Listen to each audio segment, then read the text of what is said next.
Meta stock isn't what you think, and that's why it matters.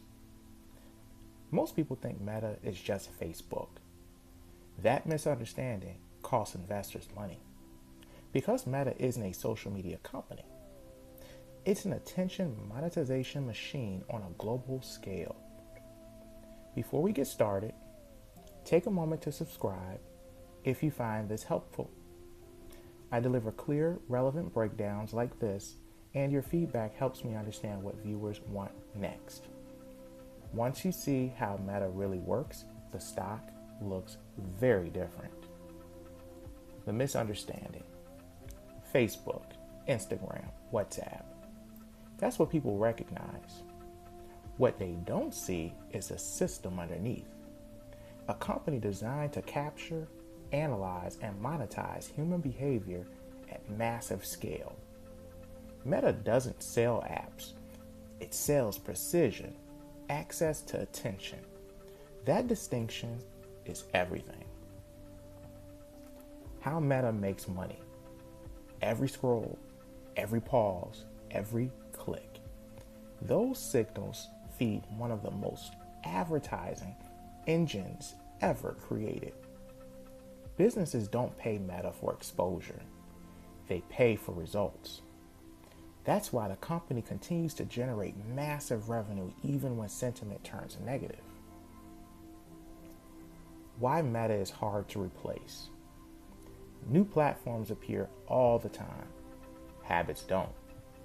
Meta's advantage isn't features, it's behavioral lock-in. Billions of daily users, years of refined targeting, deep engagement built into routines. That kind of infrastructure isn't easy to disrupt.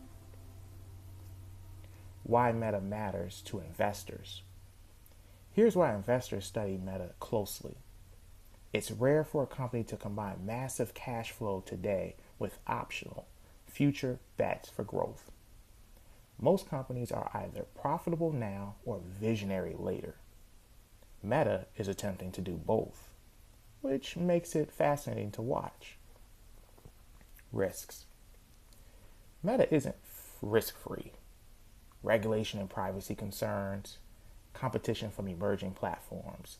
The metaverse investment may succeed or it may not. Understanding Meta requires looking at both the upside and downside. Investors don't have to agree with its bets. They just need to understand them. Big tech context. Compared to Apple, Microsoft, and Google, Apple monetizes hardware ecosystems. Microsoft monetizes software for business.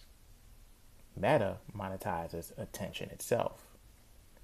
And this unique approach makes it powerful and controversial, and a reason it never gets ignored. Meta isn't simple, it isn't universally liked, and it isn't designed to feel comfortable. But it is strategically important. It's one of the best examples of how modern tech companies think about attention, engagement, and long-term growth. If you want more clear, grounded breakdowns like this, subscribe to the channel. Check the pinned comment for more insights and related videos. And let me know in the comments which company should I break down next.